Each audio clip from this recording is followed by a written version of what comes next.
This is the Mindset Game podcast, and I'm your host, James Roberts. And today's guest, I've got Nick Littlehales. So, welcome to the show, Nick. It's my pleasure. My pleasure, James. So, can you give a brief introduction of who you are and what you do? My name's Nick Littlehales. I started off being somebody who loves sport, like a lot of teenagers do when we're at school.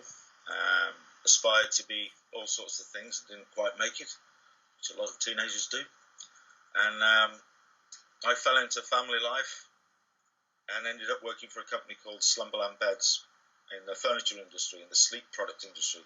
Quite a well-known brand. And very quickly, I made my way to the sales and marketing director of that company when I was 32. Co-founded the UK Sleep Council and was chairman of that for a while. And probably been around the world and watched everybody sleeping and listening to people talking about sleep. And I think as we were just chatting about before we started the interview was I was somewhat frustrated by the fact that everybody takes sleep for granted. Quite obviously, such an important part of the everyday human process. But pretty much most people get up, get on with their day, and at a point when there's only a few hours left before they've got to do it again, they'll force themselves or try to sleep. So it's not really an important performance criteria, and a little bit disillusioned, midlife crisis or whatever it might be, sat in my office in Oldham in Manchester. I thought maybe the world of sport was doing something that I wasn't aware of, that I might be able to use or contribute to my company or my experience and my thoughts. So I back in the late 90s, James, you didn't text Alex Ferguson, the manager of Manchester United. You didn't email Alex Ferguson. You actually did one of those things called write a letter. And so at that particular time, sports science, as you will know from your background, there was no sports science wandering around. How do you analyse human performance data? Not around. There was so little, really, when you look at where we are today, to look at other areas of human performance. I think the same would be saying about things like parasport. Very much, and female sport was so much in their infancy in those times that Alex Ferguson was intrigued by the contact. I got involved with the lead physiotherapist at the time, a guy called Dave Fever, and he was just interested. Like, a lot of people in sport, some of them just get a bit interested about something that might be new or different, just to explore it. So I got invited along and downloading all my experience into Dave Fever and the club. We were able to work with a couple of players about postural care through sleep, i.e., what you're sleeping on the mattress, is it helping to rehabilitate or debilitate? And we were made to, I just got asked, could I do a few things in that area, which I did. It made some positive changes that led to, could I start talking to the players at the club? This was the Manchester United treble-winning team, the class of '92. Whether you like Manchester United or not, I'm an Aston Villa fan, so it wasn't really floating my boat. But, the David Beckham, the Giggs, the Butt, the Ryan Giggs, and the Neville brothers, they were all there, and they were very responsive to whatever Alex would want to do. So I was able to put the first napping room into Carrington, their training ground, when they decided to make a change to double up in pre-season training. So at that first part of the season, they would do a training session in the morning and in the afternoon. And they'd not done that before. So what did the players do in between those times? Hang around on the sofas, playing games, playing pool, whatever.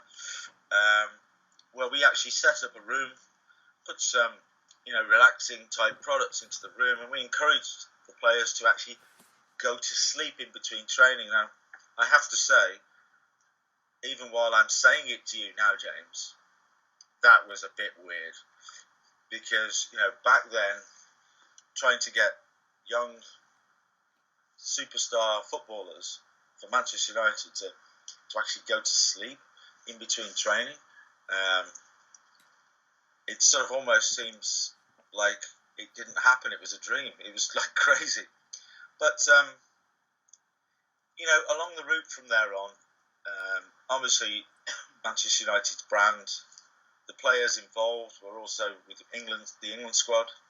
So in 1998, the World Cup in France with the England squad, I got involved with helping the team out there, which was simply just supplying products because the hotel just had poor bedding options. And some of the players from Manchester United were highlighting this because of the work they've done with me. You know what players are like, don't you? Yeah. Athletes. And so, you get the call, and it happened to be Gary Lewin was the lead physiotherapist for the England squad and still was up until recently. He was also had a part-time job with Arsenal Football Club as their lead physiotherapist. And he became intrigued.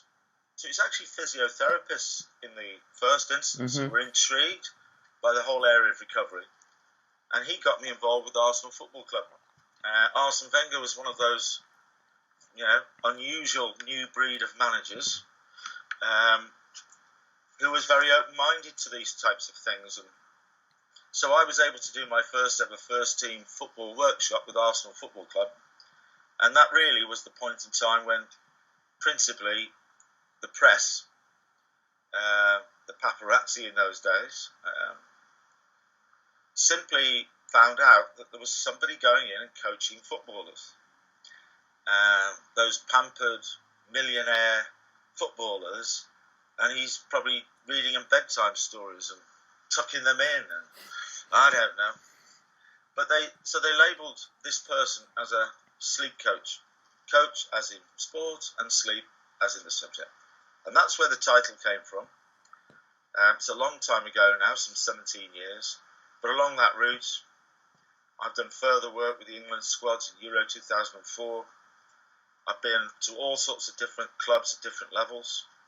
I now work in sport, such as British cycling, the Sky Pro team, Olympics, World Championships, bobsleigh, archery, rowing, BMX, whatever sport it is. And we're now across the globe in many respects, working with the NBA and the NFL and the NHL, ice hockey. So it's all about the individual. Their occupation happens to be sport. They have families, they have injuries, they get colds, they get viruses, they get all sorts of stuff. They get asked to go here, there and everywhere, just like we all do.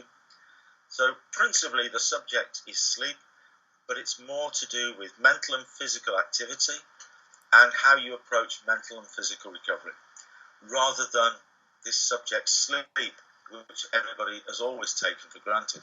So it's just, what I'm trying to do all the time is just redefine it for human beings living in today's world, which is a completely different one to when I was knocking around as a director of a company in the late 90s. Unbelievable. I sometimes wonder how on earth I ever did my job.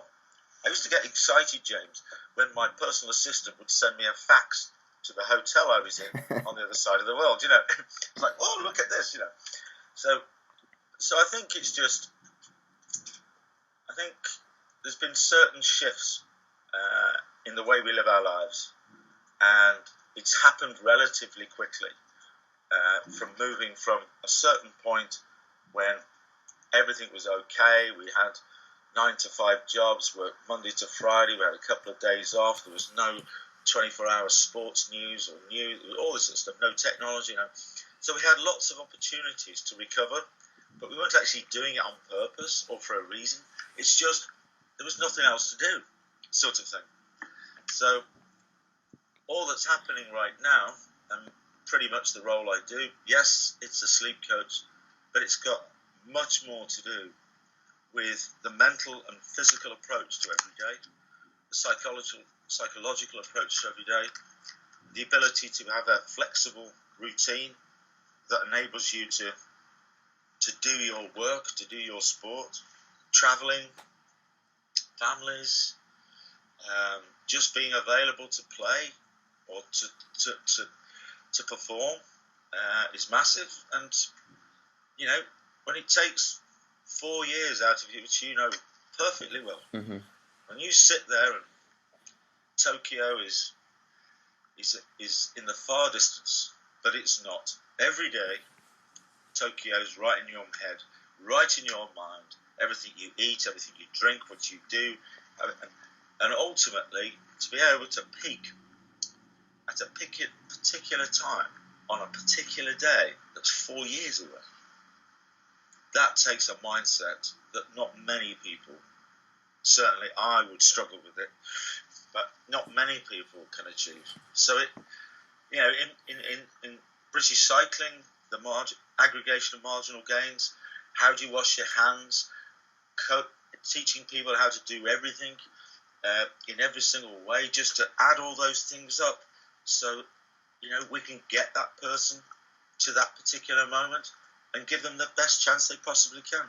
So, a bit of a long answer to your question, but I think when people go, you know, Nick might be a sports sleep coach, I think they'd be quite intrigued to find out that the subjective sleep is just an outcome of everything we do from the point of wake. So a lot of people worry about sleep at the wrong times. They don't really know anything about it. They pick things up in their heads like, I should sleep 8 hours a day. I mean, how many teams do I go into and just ask this question, how many hours do you try and sleep? And they say 8 hours. But you don't really, why 8 hours? Why 8 hours? How many times have you ever slept all the way through for a solid block of 8 hours, 365 days of the year? The answer will be, nah, it doesn't work like that. So, you know, hopefully, you know, we're making a difference. And kind of, I think the goal of us as human beings would be to try and find a way where we can certainly mentally recover and physically recover, but do it faster, quicker, and not waste some 8, 9, 10 hours a day doing it without any control. So I'm just trying to make it relevant from that point of view. So Nick, why has the myth come about having these 8 hours a night? Well, you know, I've written a book recently and the publishers came up with the word myth. I don't know whether that's the right way to describe it, but it probably is a myth, because we will read, and I've read it ever since I got into the sleep industry, that from a clinical and research side, a human being requires around 30 to 33% of every 24-hour period to be in a recovery state called sleep. So that's a third of your life. We've read that everywhere. It's a third of your life. It's important. So that equates to a healthy adult requires around 8 hours in a sleep state. So we've all read that. We didn't.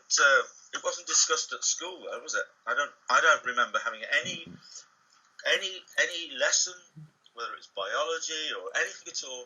There was no lesson whatsoever where the teacher referred to sleep, or 8 hours, or not eating too late, or nothing. Circadian rhythms, chronotypes, nothing. Not even owls and larks, which is the sleep characteristic. So, principally, we've read it in the papers, seen it somewhere. Mum and Dad have said, you need 8 hours. Don't know why. And yet, how many occupations and how many human beings across our planet have to spend most of their time, 6 months a year, in darkness? Some human beings have to spend most of their lives in temperatures way beyond other countries' experience, into the 30s, the 40 degrees Celsius. We have people who can live in the frozen Antarctic, in ice houses, you know, and they only eat certain types of foods. They don't have a 5-a-day balanced diet. Do you know what I mean? So there's so many things when you look at the human being on the planet where there's so many variables. And in sport, how do you become a single-handed round-the-world sailor and out there at sea for 3 months on your own in a stripped-out boat and only being able to sleep if certain factors are in place?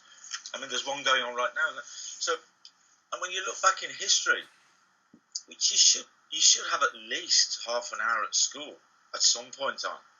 When you look back at history, the human being has always slept in shorter periods, more often during the day.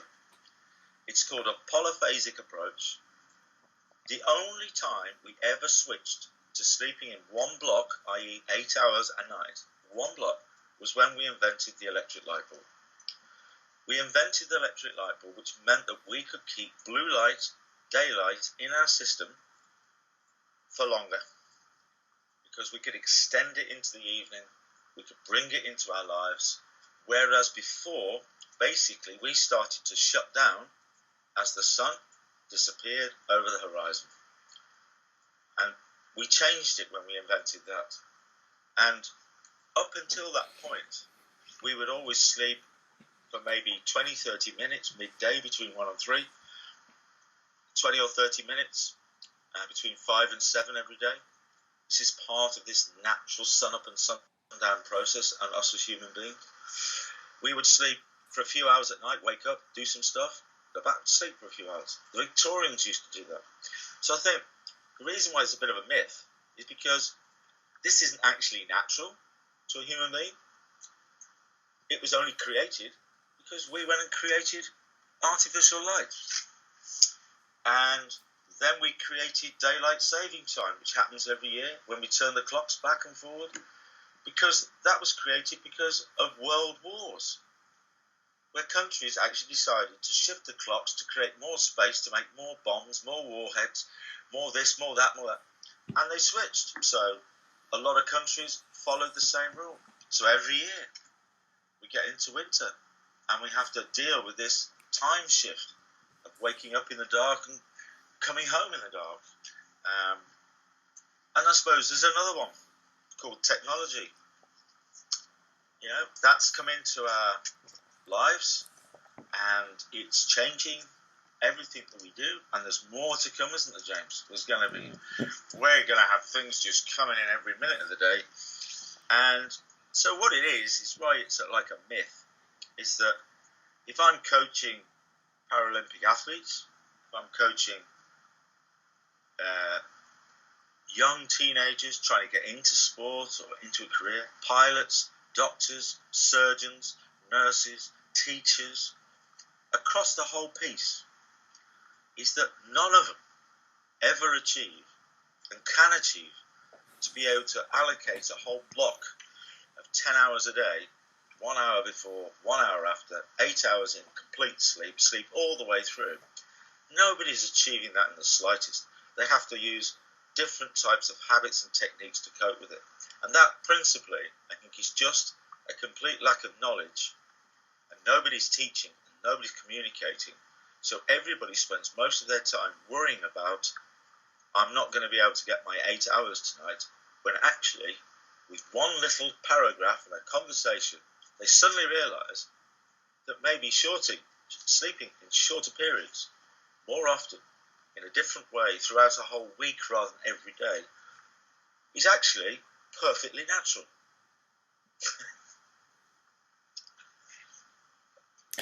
So Nick, from that basis, have the hotter countries got it right? Say like for the likes of using Spain as an example, and obviously using their siestas to have, but obviously that's heat dictating, obviously them splitting up the day. But is that a good way of going about it from us in the obviously the northern Europe and probably the colder parts of the globe? Yeah, well, there's quite a lot of debate in Spain that they're going to try and remove the siesta from the system because, between 1 and 3 it takes a couple of hours out of the system, so they're not engaged with the modern 24/7 world. So maybe they're losing out by the population shutting down, and the shops shutting, and everybody leaving work. And very noticeable when I was working with Real Madrid a few years ago, and the whole training centre, apart from me and the manager and a few players, they all go home. They all come back at 3. I think, in principle, what's the main thing about this period is that because we put a time on it, but it's a natural thing that happens, is that once we've been up and active for a period of time, and we get to that midday point, as far as the circadian rhythms of the day are concerned, and we take on a main meal, a lunch, and hydrate, at that particular point, and like you mentioned, there's normally that peak in temperature. It could be the coldest period of the day or the hottest period of the day, depending on where you're sitting. But you have this peak. So it's absolutely natural. There is a clash of sleep urge and need around that point, around 1 and 3. In that little area there's this clash.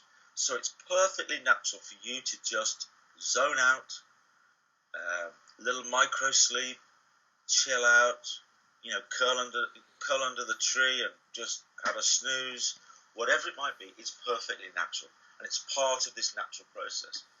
So I think everybody who says to me that they can't they can only sleep at night because there's no time during the day, and I always remind them, I was, quite a long time ago, instead of using the word nap, you can use mindfulness, you can use meditation, and actually sat in a room with 300 other people being presented to by a mindfulness coach.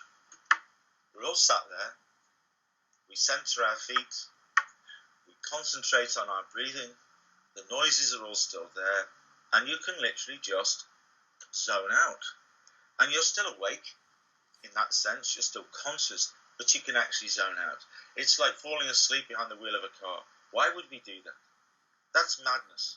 Because if you put yourself with constant visuals, a constant visual, with a sound like white noise, whatever it is, if you put your mind in the right place, you can nap anywhere. Nap anywhere.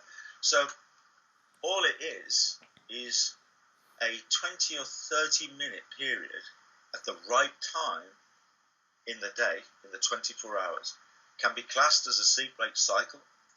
It can raise alertness and awareness up to 54%. That's why pilots do it on long haul, sat in their cockpit. They don't go off to a room and get into a sleep pod and listen to whales singing to each other and smelling of lavender. They can just do it anywhere.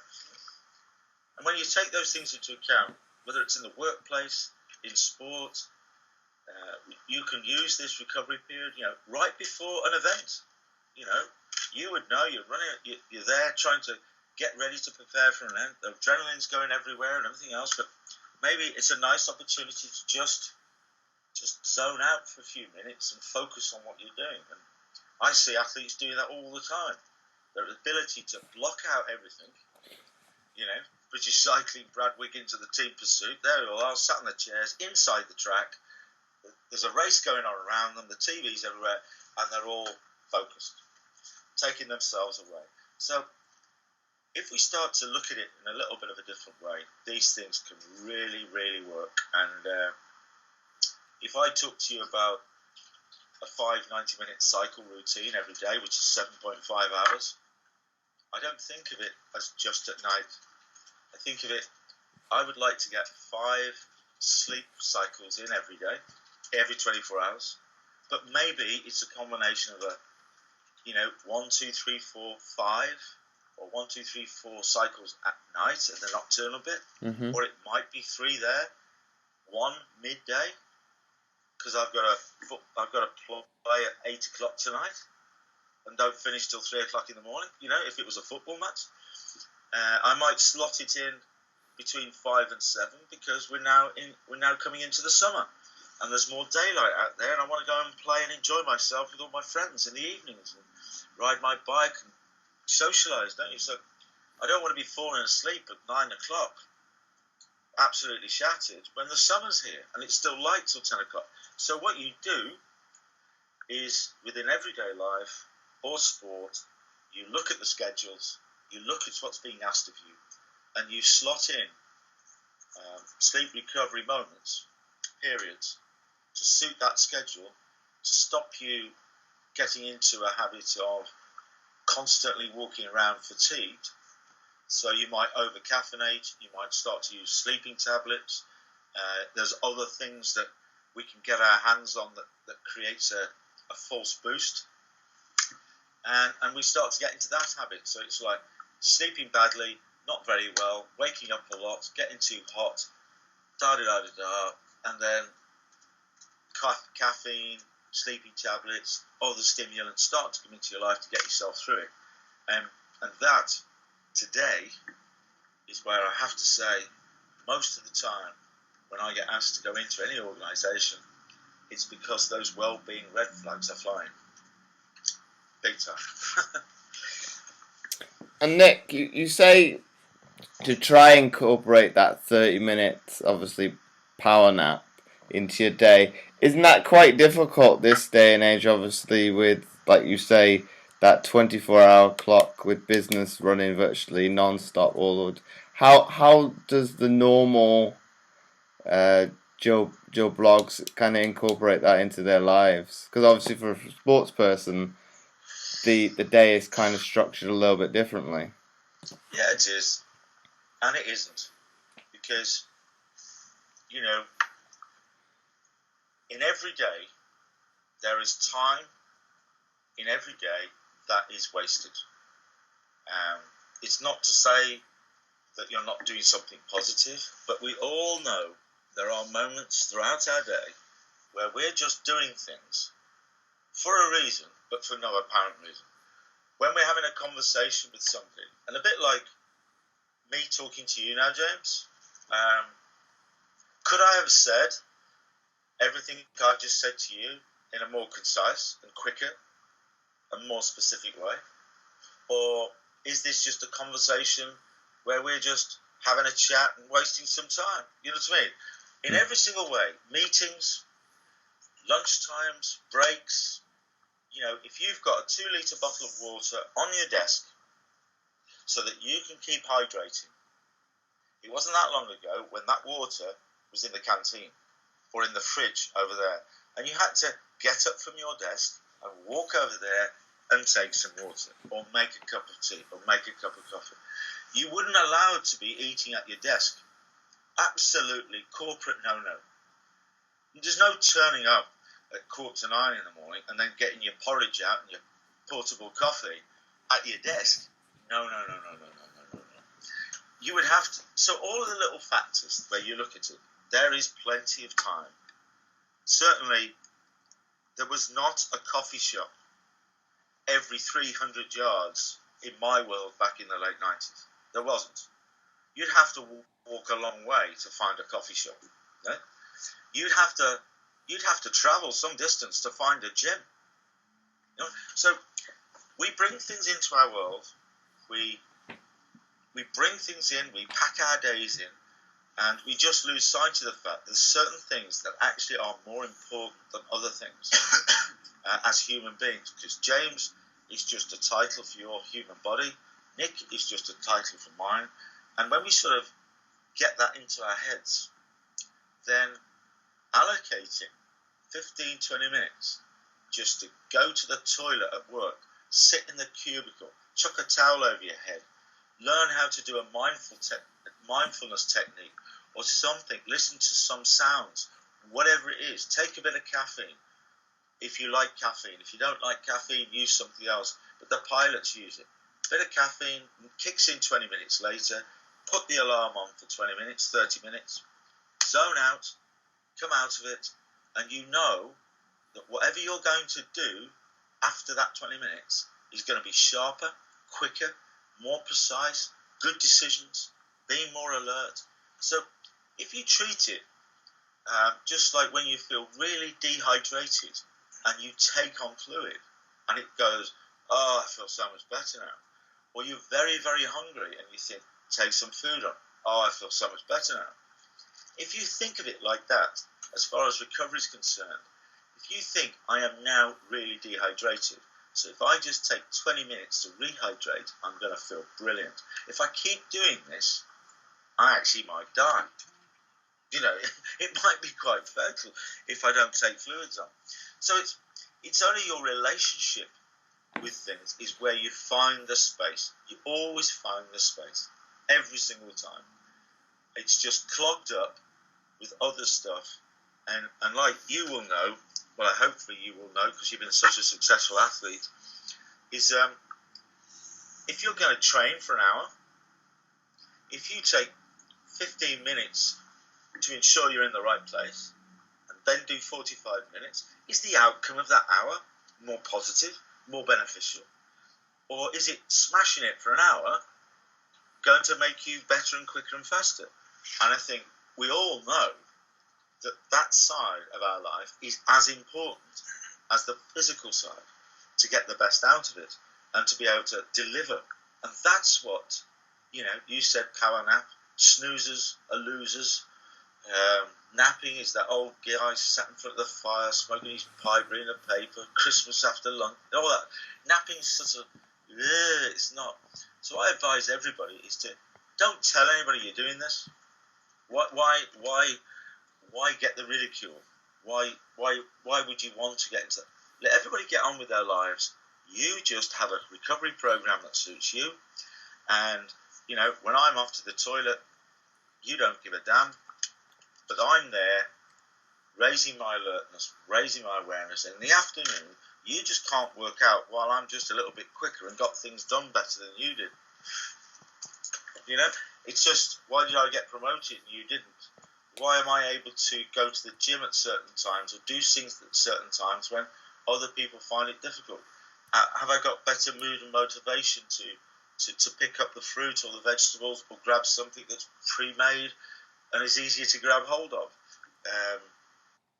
Am I doing things that I want to do rather than being dragged along by everybody else? You know, do I feel confident? And all of those little things come out of that process. So, you know, it's a good question. I get asked it all the time. But as soon as people start accepting a different mindset to this particular period, 15, 20 minutes, you know, a lot of executives, you know, managers and all sorts of people who travel on trains, public transports, on their way home and on their way to work. And certainly, you know, between 5 and 7 is a popular time to be travelling from work to home or the gym or something. So they'll pass out on public transport without any knowledge, you know, just, gone with laptops, smart devices, personal belongings, people around. So what happens is go, well, why don't you do it there? Oh, yeah, I'm doing absolutely nothing. I'm on the tube, I'm on a train, I'm car sharing with somebody, so I'm sat in the back. It's between 5 and 7, yeah. So instead of being on your device, reading stuff, Kindle, that, emailing, whatever, why don't you just bang, 15, do it, zone out, get it, brilliant. There's a sleep cycle part of your day. So there's always a place you can find. Always a place you can find. It's just that mindset of, if you snooze, you lose. Not in sport though, James. Well, when you put it that way, obviously, well, put it into that context of different areas like the train, the toilet, and things like that. That's an everyday occurrence. So why not make use of it? And the one you touched upon quite early on in this podcast is obviously you talked about the mattress. What really makes it a big difference having obviously, or I'll phrase this a different way. What really makes a big difference having a good quality mattress and not and having a bad one to your sleep?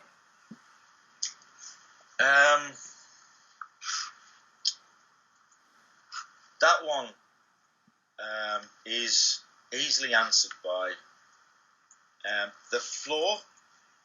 The floor in this office and where you sat right now, the floor is a surface we can actually sleep on. Because we do. As humans, we get asked to sleep anywhere, anytime, any place. Hotels, we go camping, in a tent, on the floor, bit of foam, we do this, on the sofa, on the chair, even hanging off the side of a mountain in a sack, because you're a professional mountaineer. So we can actually go into a sleep state pretty much anywhere. The quality of recovery will be different to if you make certain adjustments. So if we make the floor a bit more comfortable, then maybe we can adopt a certain sleeping position that the brain likes, and maybe that'll encourage better sleep-wake cycles and better sleep stages to be entered, and we'll get better recovery because it's not so aggressive like the floor.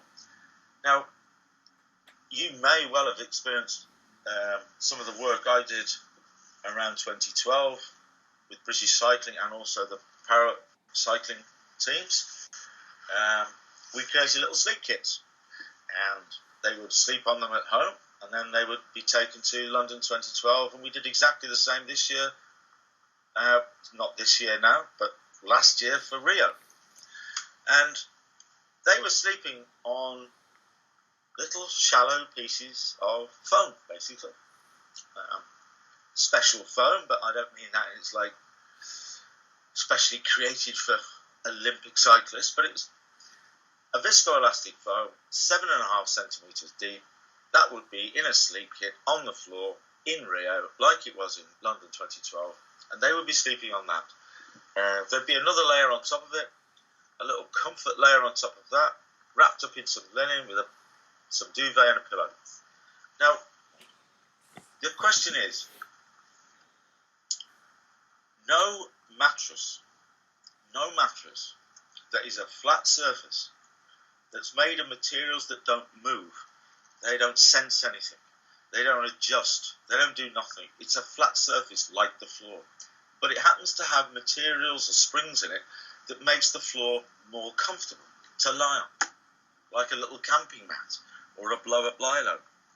So what the biggest problem people have is suddenly they're not saving up and investing in their sleep and putting things in place that help them with their recovery. They're not doing that. So every now and again, when push comes to shove, you end up walking into the marketplace, either online or offline, to buy a new bed or a new mattress. And principally, it's one of those little moments. It's almost like a guilt trip that you've never invested in your recovery before, your sleep. Rented apartments, university dorms, mates' sofas and all the stuff. Your sister's old bed or your brother's old bed passed down to you, and your mom and dad gave you their bed when you moved into your first house. It's all sort of like, wow, now I'm going to buy one. And it's sort of like a big deal. So, and boy, don't we in the industry know that. We know you're coming. Come to me. And in you come, it's like, oh my God, I'm going to buy my first mattress. I want it to last forever. I want it to have as many things in it as possible. It's got to make me more beautiful. It's got to solve all my back problems. It's got to last forever. It's got to be the most comfortable thing possible. It's going to give me the perfect night's sleep. And all of these things are in your head. So you just think that by if your budget was £200, you spend £400 because that'll make you sleep better. If your budget was £1,000, you spend £2,000, £3,000, £4,000. You can walk into shops right now and see mattresses for 10, 13, 15, £20,000. You can see mattresses for £99, £49, £100. So the reality is, and what we all do, is it's simply about providing a service that promotes you as an individual to sleep in the correct position for longer periods, and while you move around to make subtle adjustments during the course of that period, you're always encouraged to go back to the fetal position on the opposite side to your dominant side, which is the one the brain loves. And the more you're in that, the more your brain will take you into the better areas of sleep quality. And as long as you're sleeping on your front or your back or moving around all the time, everywhere here, then you don't get it. So no mattress. All you have to ask yourself the question is, just how many springs does your body profile require for you to sleep in what is deemed to be the correct sleep position? Is it 1,000 springs, 2,000 springs? And you will have met a lot of people in your world, James, certainly I haven't. When I'm standing next to Richie Gray, a sort of Scottish rugby player who's 6'10", and makes me look like I'm like 3 foot tall, and I'm having to look, when you're looking at it, a massive physical frame, and then you're standing next to Laura Kenny now, Laura Trott, and she's tiny. She's tiny. So how on earth does that mattress quite clearly state for all of us in the world that it will do all of these things, doesn't matter who you are, lying on it? Now, that doesn't make sense. It never has made sense. So it's all about just getting a surface that will release that, and whether it's made of springs or foam or this or that, it doesn't matter. However you create that surface, all it's got to do is to promote that correct sleeping position. And if it does that, then it's all about, if I end my day, not everybody likes alcohol, not everybody likes caffeine, but some of us do, some of us don't. If I like to end my day by sitting with James and enjoying maybe a glass of Pinot or a glass of red wine or a cold beer, because we've had a long day, it's nice to relax, and just chill out, and that is a sort of process that helps us do that, just like meditation and everything else. Well, if I have one cold beer or one glass of wine, I know it's not going to affect the quality of my sleep later. I know that. If, however, we're having too much fun and we go for a second one or a third one or a fourth one, now I know that later on my recovery is going to be affected. So I know this. So don't worry about it. It was your choice. It's going to get affected. Now, no mattress is going to put that right. It will never do it. It's just a surface that's there. It's not going to deal. So whatever you're doing throughout every day, the thing you're going to sleep on is not going to resolve them. All it's there to do is to not aggravate you as much as possible. And the floor is difficult to sleep on. A bit of foam when you go camping, you'll still get on with your day, you'll still have great fun with the family, you'll still do everything you want to do and enjoy camping and being outside and everything else. That's absolutely fine. So we're able to do all of the things, and there's far too much emphasis on spending a lot of money on specifications and materials and statements and marketing things, when the reality is, me and you can fall asleep on your sofa in your house today and we'll still go out and smash it tomorrow, won't we? I mean, how many times have you not slept? How many times do you actually leave your home and actually go to a specific event? It's normally you're walking out of a hotel room or a facility. You very rarely leave your own home and walk straight down the road and do the Olympic final, is it? And then go home again. So you have to be able, as a human being, to whatever is available to you, you've got to make that work. And some things will work better than others. And that whole myth that one day in your life, at some point in your 20s or your 30s or even your 40s, that you go out and spend a shed load of money on some mattress and some marketing statements that's going to change your life. And boy, strangely enough, it doesn't do that.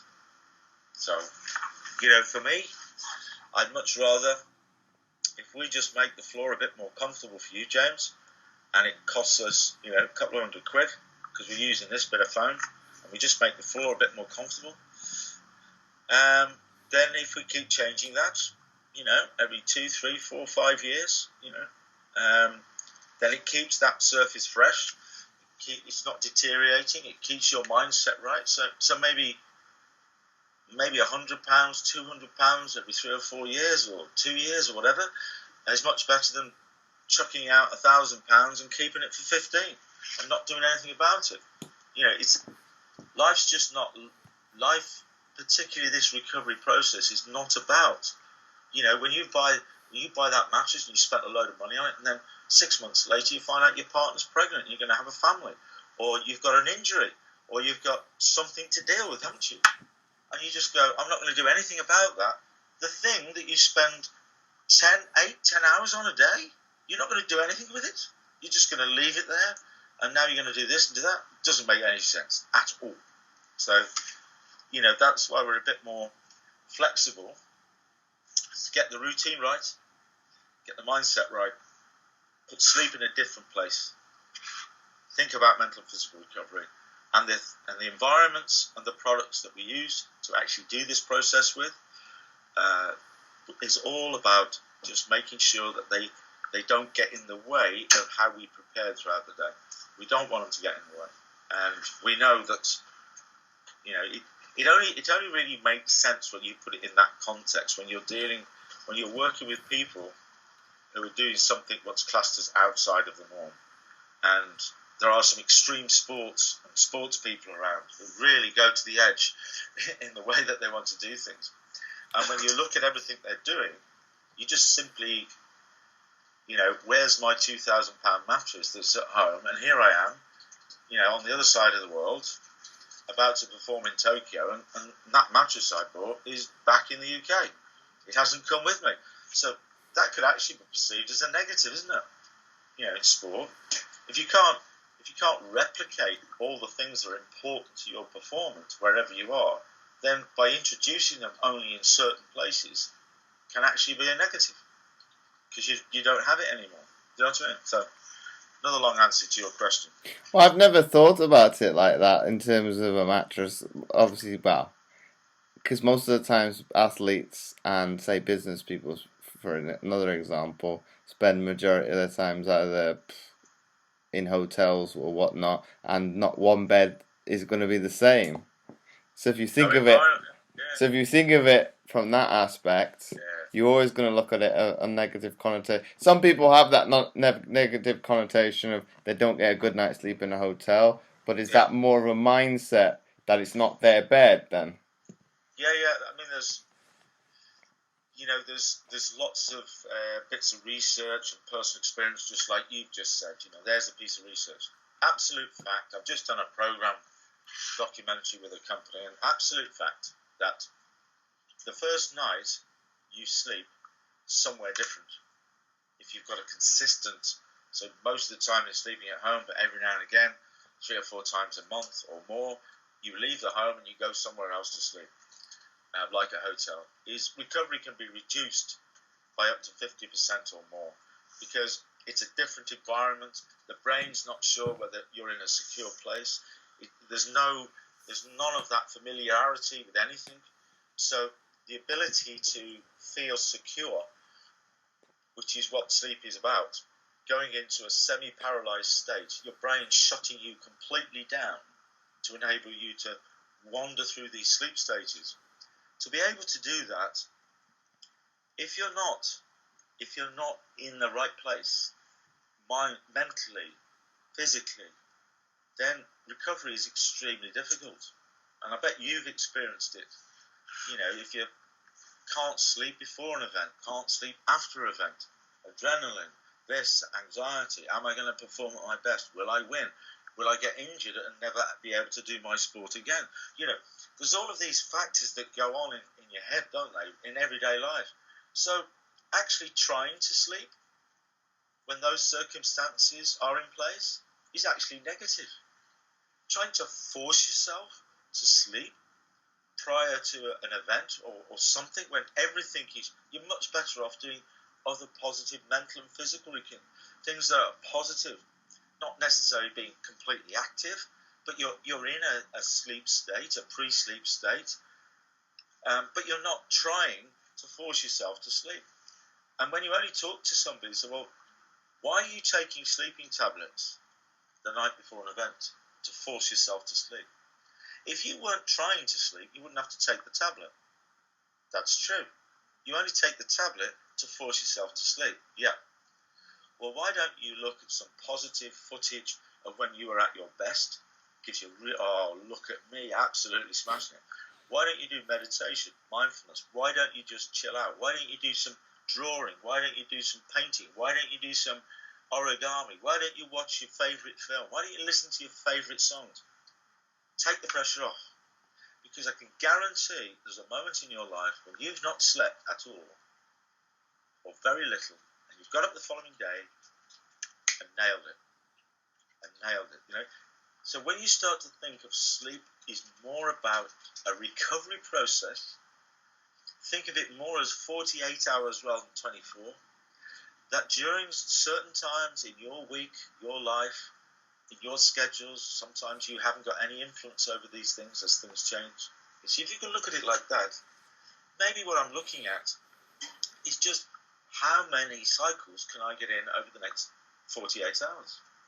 One there, pop one in there, three here, one there, one there, one there, one there. And so all of those things start to come together. And when you start to look at it like that, then you really know that as you start to work with elite athletes and they're wandering across towards, I've just been working with one authority right now because of the Commonwealth Games, the Gold Coast in Australia. Now that's not an easy trip to Europe, is it, for most? So, that's like, wow. And that's in April 2018. So already thinking of all the little things. You can't get jet lag right. So we know there's certain things that just have to come in. And if you ignore them, you will fail. You will fail. Absolutely guaranteed. So for every time zone you shift from east to west, going to Australia to the Gold Coast, you need a day. You need a day's recovery. Now, some people won't feel as though they need that day because they don't get affected by it as much as others, particularly just at that moment in time. But some will just absolutely shut down. And so there are certain things with recovery that if you put that person, whether it's in a corporate environment or in your world, an Olympic athlete's environment, and you put them inside a new environment that's not like at home, if you raise the home environment too high and it's so out of sync with where you have to walk out of to do your performance, like we sleep everywhere, you get that so out of sync, then this becomes even more unfamiliar because it's just nothing like you've got at home. So it makes it even worse.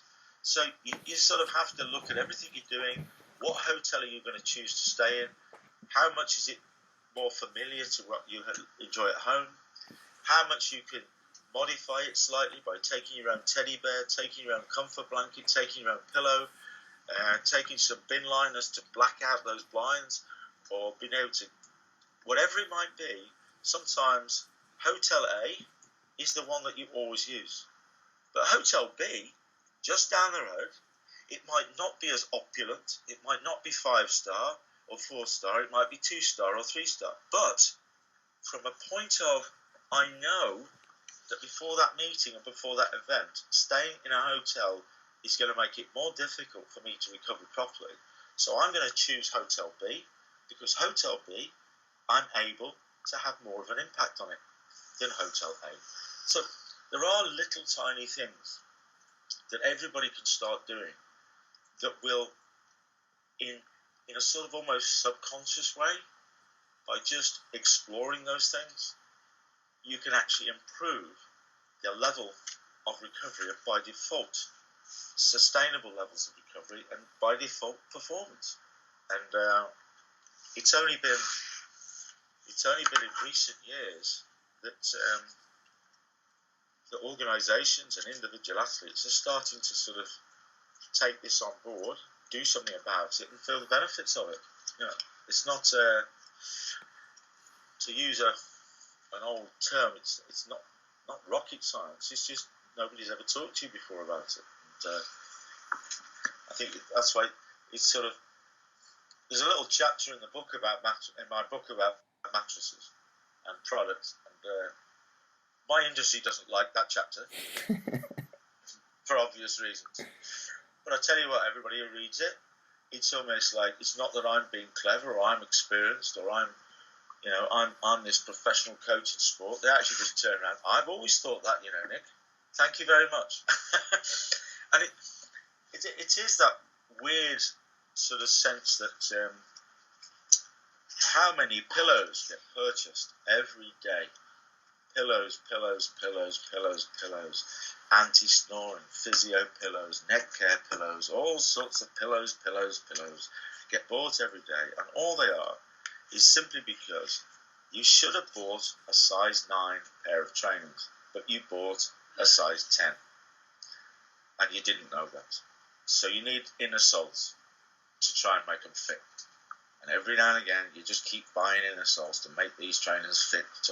But actually, they never did fit. So everything about this is you're just trying to make it work.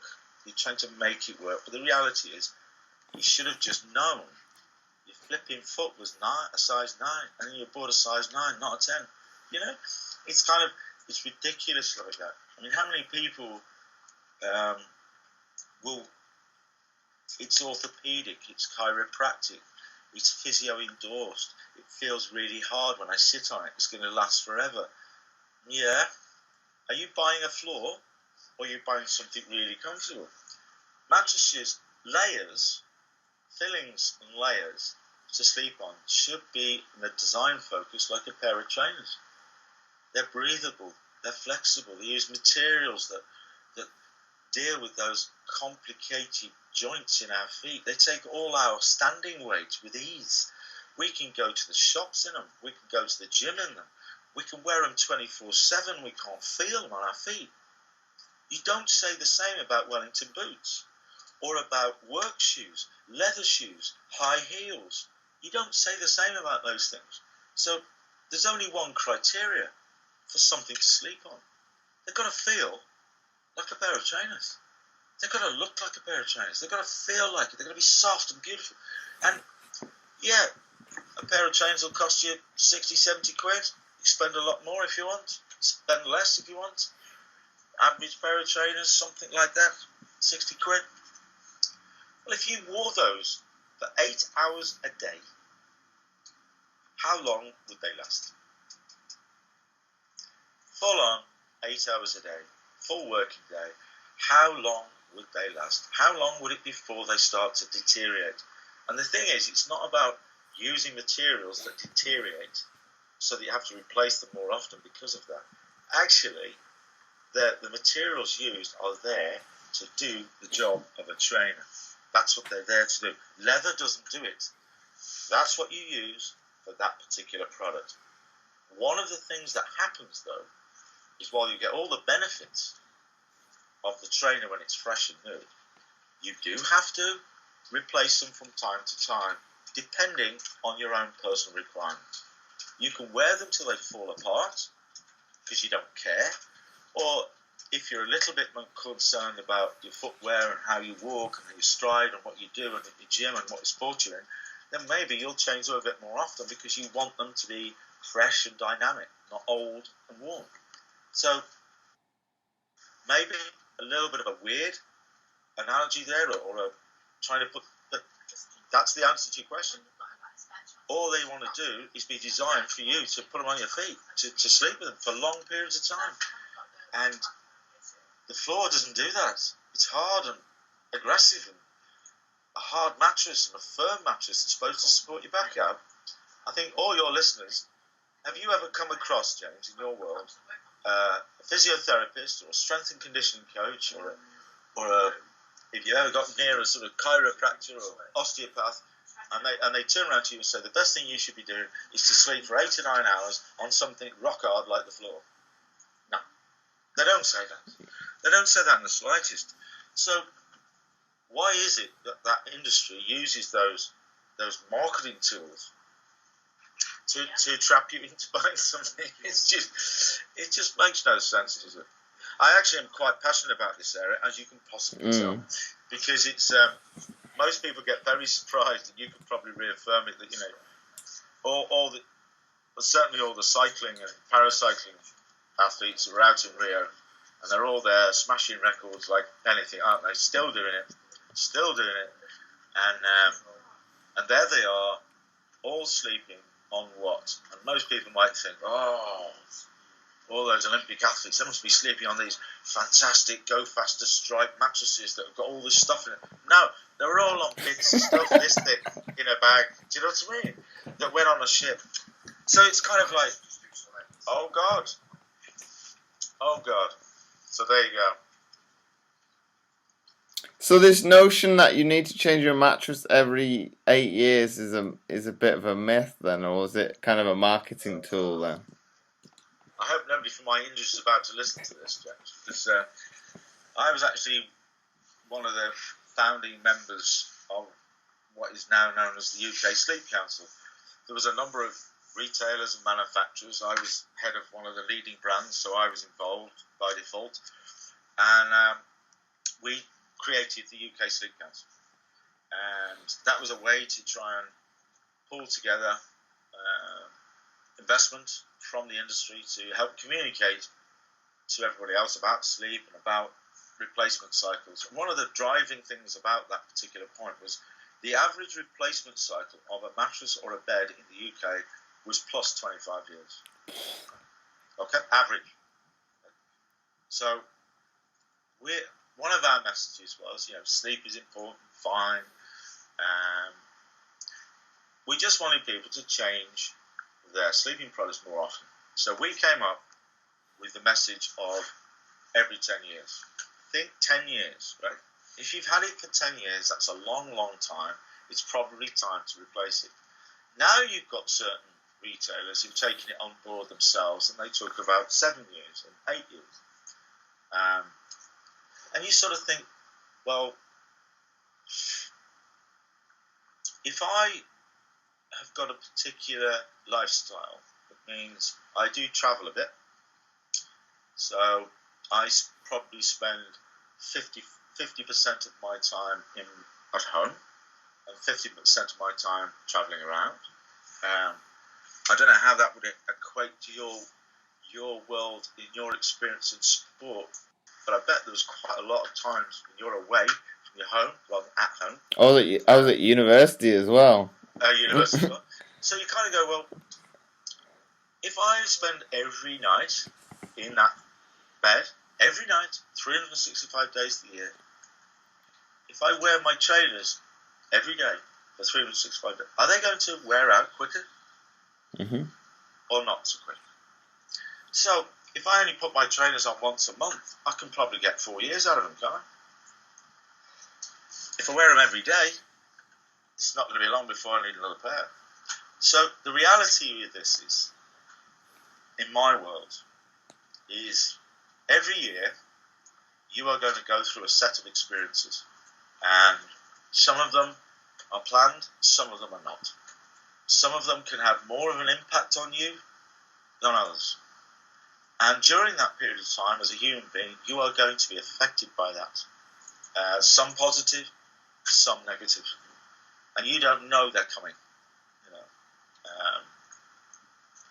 So this particular area requires, what are you doing, when are you doing it, and why, how you can try and recover as best you possibly can, minimise the effects of everything, and being able to adjust.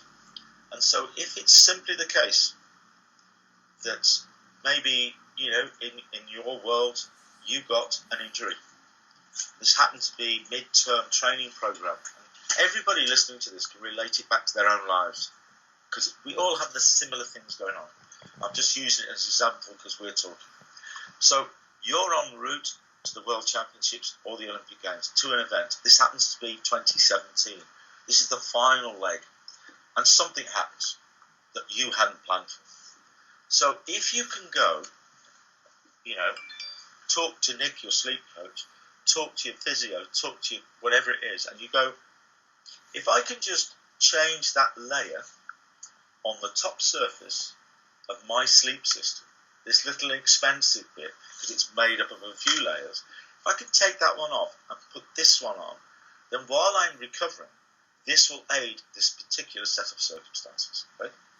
Now, if you've bought a mattress this thick, it's going to last forever, full of all sorts of stuff, you won't do anything. But actually, it's part of your recovery toolkit. So when you're starting to look into all of these areas, you start to get an effect. To be honest, I think every year you should think about your recovery. And if that means going and buying another pillow to replace the one you've had before, to keep it fresh, to keep it lively, to keep it all that perspiration and lost skin scales into that product, just get another pillow or get another layer for your mattress to make it even more comfortable, softer. Chuck that one away, put another one on top. Maybe it's, buy yourself another set of bed linen. You know, one of the funniest things that I ever had to do was pluck up the courage to tell Sir Dave Brailsford and the guys at Team Sky and British Cycling, one of the best marginal gains I think they should do is have fresh bed linen on their beds every night on a Grand Tour. Fresh bed linen every night, 3 weeks, Tour de France. What? Yeah. Because to be honest with you, if I make the bed and I put fresh linen on it, it feels cool, it feels crisp. I think, I want to get in that, and if I get in it, I'm going to have a nice sleep. Sort of like, that's how it feels. Yeah. So why do people just do it once a week or every 2 weeks or longer? I'm doing consultations all the time, and the little question there says, do you do it once a week, twice a week, every 4 weeks or longer? And the button longer gets pressed a lot. Wow. So it's like, all we did is we had 6 sets of linen for Bradley Wiggins, Chris Froome, Mark Camp. So the guys in the Sky Team bus, there's washing machines in the side of the Sky bus, and so they'd have 3 sets, one night, second night, third night, then they'd wash those 3, and then they got another 3, and believe me, we're talking about, so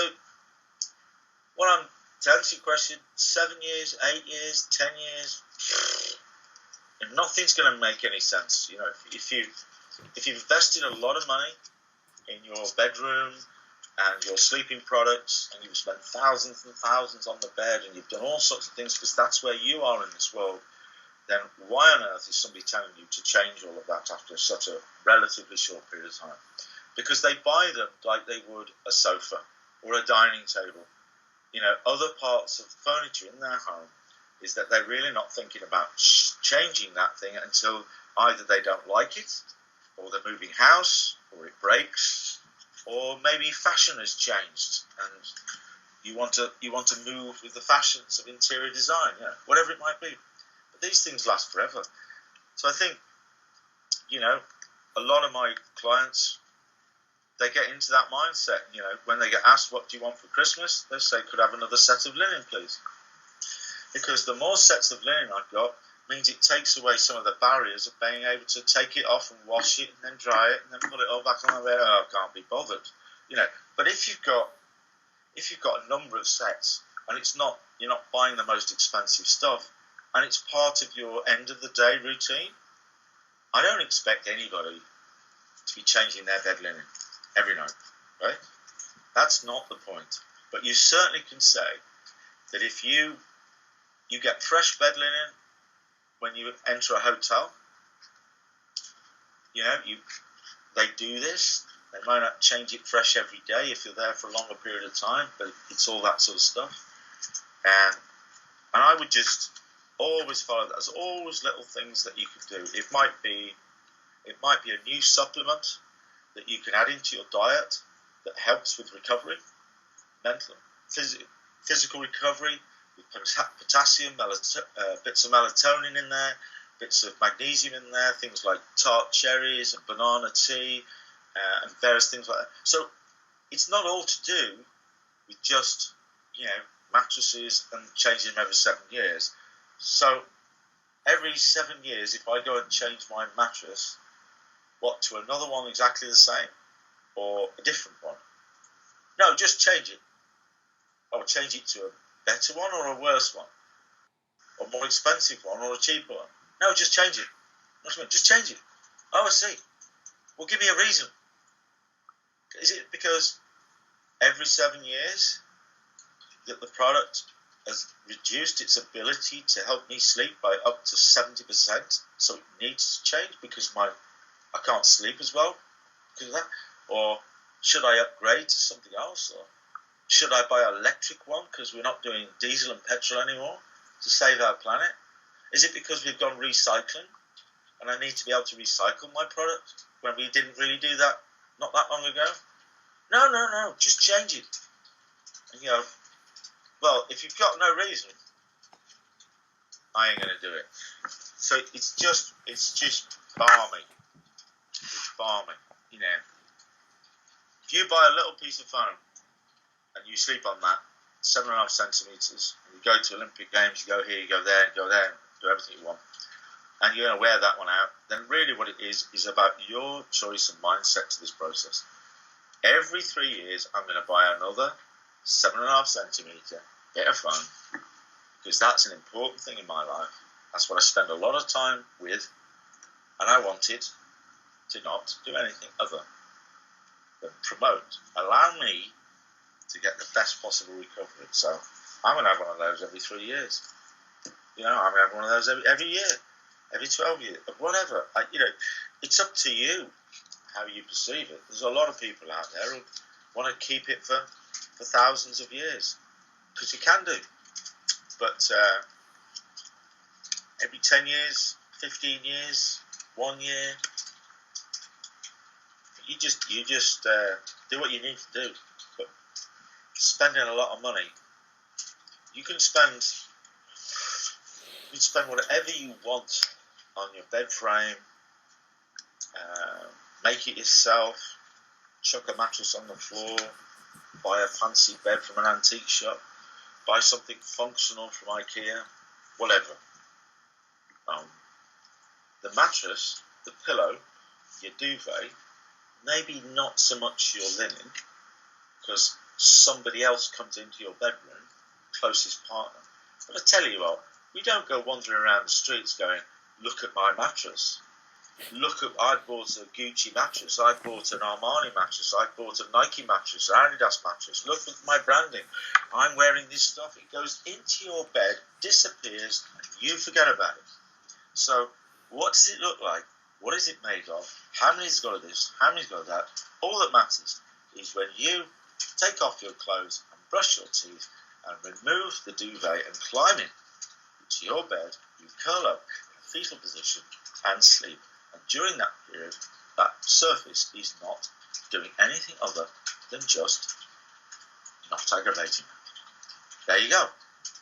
You certainly don't go rushing down to Starbucks to meet your mates or any other branded coffee shop and go, whoa, I've just got myself a Nike mattress. Look at it.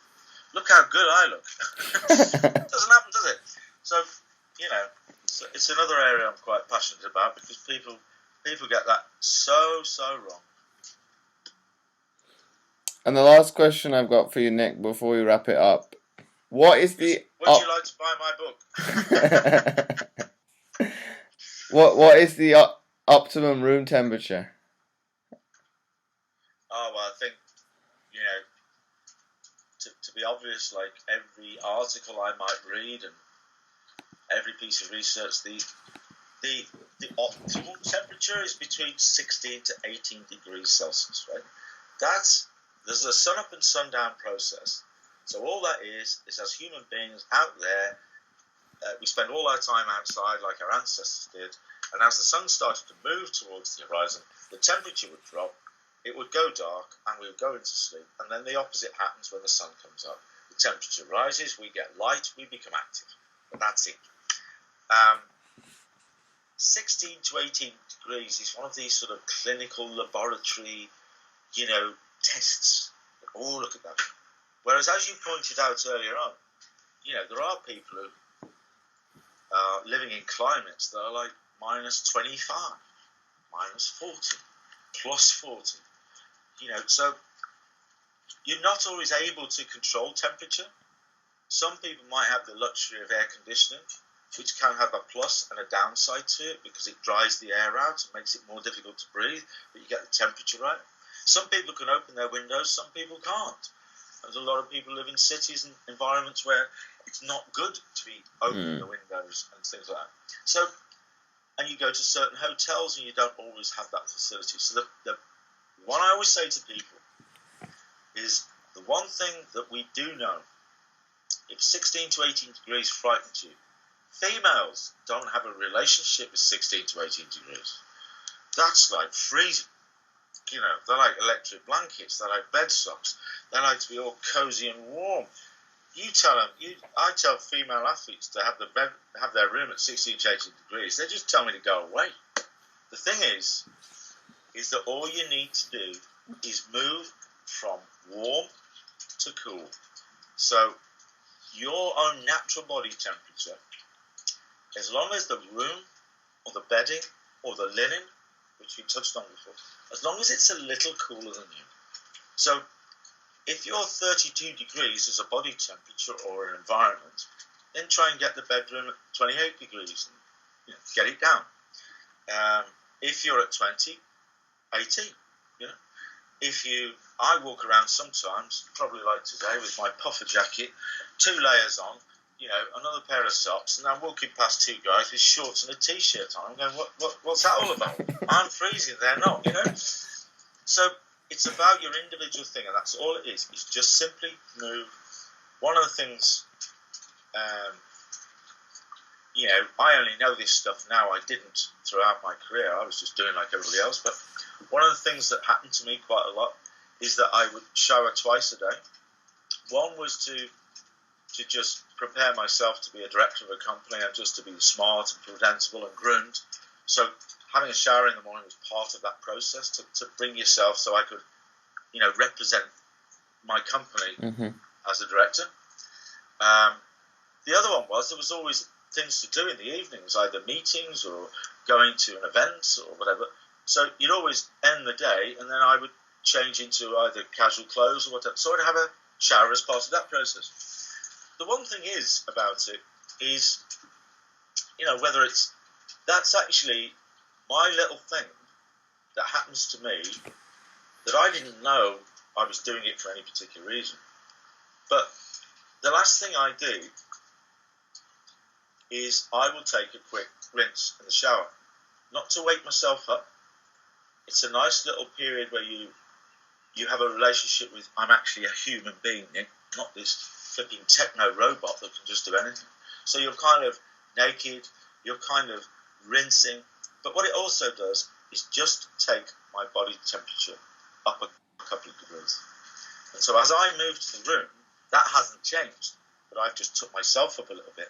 And then I'm sort of helping my brain recreate that process of my body temperature going down, but inside the bed. And that's fine. Likes this process. It might be a bit of progressive stretching. It might be a bit of meditation. You might just be turning the wheels on your static bike. Do you know what I mean? It's not sort of like you're just making sure keep the room aired. When you start to think about pre-sleep routines, it's about sort of like, well, forget all the day. I'm about to try and go to sleep later, so can I just open the window for half an hour to bring some fresh air in? I may have not been able to do that throughout the whole day, but now I'm in the house or in the flat, in the apartment. I'm in control, so maybe I can do that. Maybe you put a fan and an ice bottle. Do that a lot with athletes. You've got a fan that you can get off the hotel, or you've got one in your room. You plug that in. There's a 2-litre bottle of water that's frozen in the freezer.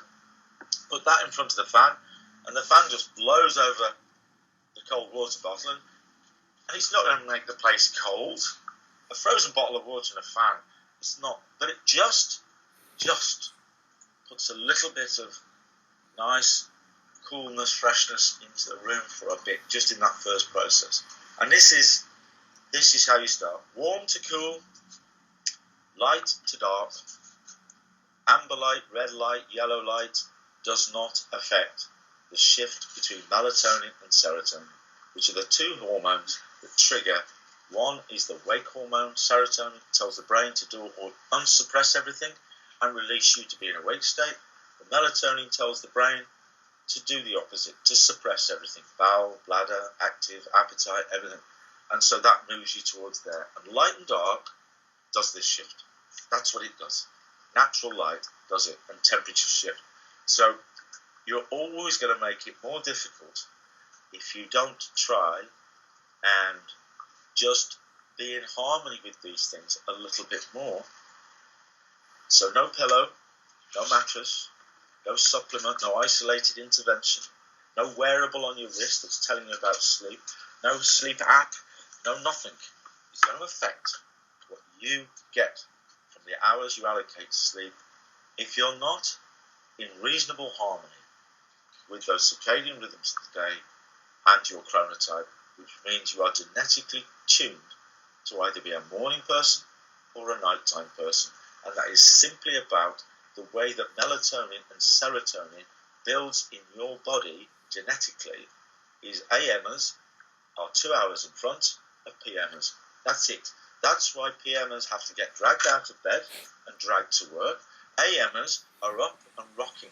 Is because I'm an AMer, and the melatonin, because of this natural circadian shift, as soon as that sun gets anywhere near the horizon, the light starts to change. It's still dark, but it starts to change. I change from melatonin to serotonin much quicker than if you were a PM chronotype. So I'm off and running, and you're still waiting for this to happen. And yet, at night, you are very lively, and I'm dead to the world. So if you combine circadian rhythms, your chronotype, what you do, why you do it, and when, not to get specifically bogged down with routines. That's not what we want in this world. We want to be flexible and impulsive. You can think in cycles. Maybe I'll have 4 cycles in the next 24 hours or 48 hours. Combination of 4 of those and 3 of those. We'll do that. Don't sleep before that particular event because it's pointless, because I'm wired. What happens if this, how do I take advantage of that? How do I move from summer to winter? All of this, I'm saying it really quickly and off the top of my head because that's how it should be in your life. It's just a subconscious thing. Nobody likes routines. It's, that's happening, I do that and that. That's happening, do that and that. I want to do this, do that and that. Oh my God, I've got a meeting with the boss, James. He's an absolute pain. I spotted he's an AM chronotype, my boss. I just spotted that personally. So I spot it, and I know that meetings in the morning, he's going to be wired and shouting and doing everything like this. And I need to be really careful and take my pad or my device and make notes, because I'm not going to be in the same place he is for that meeting in the morning. And you'll know from coaches to, maybe doing that at that particular time in that particular way, maybe not as beneficial as maybe just waiting 20 minutes or half an hour. Or what do you do in the evenings, what do you do in midday? And all those little factors is why some people make a real difference. And stop wasting valuable time in your life doing this without benefits. Waste of time. Shorter, quicker, faster, stronger. And buy the book. So if you had to summarise this podcast in one sentence, how would you go about it? Stop wasting valuable time in your life sleeping without benefits. That's all it is. Stop worrying about it. The myths and everything around it, as we've touched on. So I would just simply say, you have no idea, really, through lack of education, lack of awareness, that you could be wasting a hell of a lot of time in your life every day trying to do something because you just don't know enough about it. And if you do know a bit more about it, as nearly everybody comes on to me on a daily basis, this has completely changed my life. It's awesome. I feel so much more confident. I'm sleeping so much better. I'm doing this, I'm doing that. I feel great. I've stopped doing this and I've stopped doing that. Now, when you hear people do that, the only way you get reactions to things like that, James, is when people have gone from a point of knowing nothing to knowing something. And that's all it is. Just knowing nothing to knowing something. And, anyway, that's the answer. So thanks very much, Nick, for your time and that insight into sleep. But it's very insightful. I sure learned a few tricks there, and hopefully the listeners will do as well. No problem at all. Hopefully you'll get a good response to your podcast, and I wish you all the very best in everything else that you do. Thank you very much, Nick. And you're not coming out. You're not coming out of retirement. I haven't planned on it. No. I know. People have suggested it to me. Yeah. But no, with Paralympic sport, classification's a massive part, and as you probably know a little bit about it, I sometimes end up down the bottom end of it, so it's quite difficult to obviously progress beyond that. Right. So it's like, wow, and it's only getting worse a little bit. Is it? Well, that's my outlook on it, but it's probably a case of that the Paralympics in a way is going more towards the Olympics, obviously of a business, quote unquote. So obviously they're going to look for, I won't say less disabled athletes, but it seems that it's going that nature. How close can we get to the next category without them actually going over the edge? So it's that is what you seem to, well, especially when I was competing, you could see it, because you'd know Jody Cundy. That's one of the reasons why he left swimming and went to cycling, was classification was starting to go that way. Right. And I think he jumped shipping to a certain extent before he was pushed from the program. So I think, well, it's worked out for him anyway. So I suppose that's the downside of it becoming more publicly aware and being more out and exposed as Paralympic sport and different types of things, that it becomes, rather than a gathering of disabled athletes who are enjoying their sport and competing and everything else, and then suddenly you want more exposure, more investment, and then they start, will everybody able and non-able-bodied be racing in the same race? Is that what you sort of mean at the end of the day? It's just becoming a bit too professional? Well, there's talk of it, they're merging, and then people say, well, there's the plus side of it. Yeah. The negative side of it, logistically, it's not feasible, because they can't. It's the village is designed around, off the top of my head, I don't know how many athletes for the Olympics. They can't obviously incorporate the Paralympics as well.